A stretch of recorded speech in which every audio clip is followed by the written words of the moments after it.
سر یہ ایک بہت بڑا سیاسی تنازع ہے جو کچھ اس دن ہوا نہیں ہونا چاہیے تھا، لیکن اس سیاسی تنازع کو کہیں سے ہم نے سمیٹنا بھی تو ہے نا. کتنی دیر اس کو کھولتے جائیں گے؟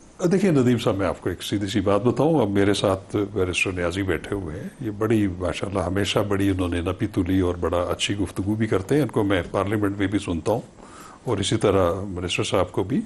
میں یہ سمجھتا ہوں کہ جو سینئر ایلیمنٹس ہیں پولیٹیکل پارٹیز میں، ان کو تھوڑا آگے آنا چاہیے تاکہ یہ جو ہیٹڈ ماحول ہے اس کو تھوڑا سا کم کیا جائے. اور دیکھیں یہ سارے معاملات پولیٹیکل ایشوز ہیں، اس میں ٹھیک ہے. میں یہ سمجھتا ہوں کہ جو 9 مئی کے واقعات ہیں وہ پی ٹی آئی کے لیے ایک بہت بڑا ایک سٹگما ہے اور وہ ان کو ہانٹ کرتی رہے گی. لیکن چیزیں ایسی نہیں ہوتی ہیں. آپ اپنے رویوں سے چیزوں کو بہتر کر سکتے ہیں. میں سمجھتا ہوں کہ رویوں کو بہتر کرنے کی ضرورت ہے تاکہ معاملات تھوڑے سے جو ہے وہ آگے بڑھے ہیں اور مفاہمت ہو. دوسری چیز جو ابھی آپ بات کر رہے ہیں نا کہ جو سزائیں ہوئی ہیں اس میں 2 سیٹس ہیں ایکیوزڈ کے.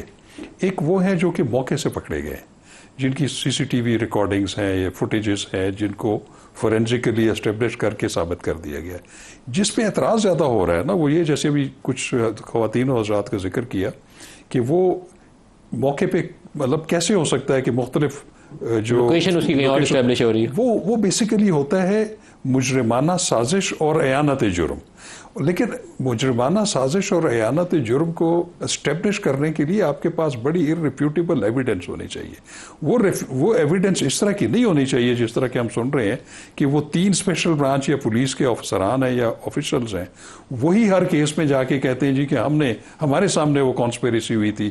اور اس کو آپ ایک ایکسٹرا جوڈیشل کنفیشن کے اس میں بھی کر سکتے ہیں کہ ایک تھرڈ پارٹی کہہ رہی ہے جی کہ یہ چونکہ آپس میں گفتگو کر رہے تھے کہ سازش ہم نے سنی اور ہم گواہ ہیں. وہ بڑی ویکسٹ فارم آف ایویڈنس ہوتی ہے. تو جہاں تک کہ وہ لوگ جو کہ جن کی سی سی ٹی وی فوٹیجز ہیں، جن کی موجودگی ادھر نظر آ رہی ہے، اس میں ابھی حالیہ طور پہ سپریم کورٹ آف پاکستان نے ایک بڑی ججمنٹ دی ہے نور مقدم کیس میں. اس میں انہوں نے جو ریکارڈنگز ہیں اور خاص طور پہ سی سی ٹی وی ریکارڈنگز، اگر وہ واقعی اس میں ٹیمپرنگ نہیں ہوئی ہے، اس کا فورینزک جو ہے وہ ہوا ہوا ہے، تجزیہ ہوا ہوا ہے اور پازیٹیو آیا ہوا ہے، دیٹ از سفیشینٹ. اس کے لیے آپ کو کسی جھوٹے گواہ کو گڑنے کی ضرورت ہی نہیں ہے. ایڈمیسبل ایویڈنس ہے. اس کو انہوں نے کہا ہے کہ یہ سائلنٹ ایویڈنس ہے. تو بجائے اس کے کہ آپ پروسیکیوشن یا انویسٹیگیشن جو ہے وہ جھوٹے گواہ اکٹھے کرے، پی ٹی آئی تو یہ مطالبہ کر رہی ہے. میں یہ کہہ رہا ہوں، ابھی انہوں نے عمیر صاحب نہیں بولا. دیکھیں بات یہ ہے کہ اب جو جیسے میں نے عرض کیا نا، یہ 2 سیٹ کے لوگ ہیں. ایک وہ لوگ ہیں جو کہ موقع پہ ان کی موجودگی نظر آ رہی ہے، ان کو سزائیں ہوئی ہیں.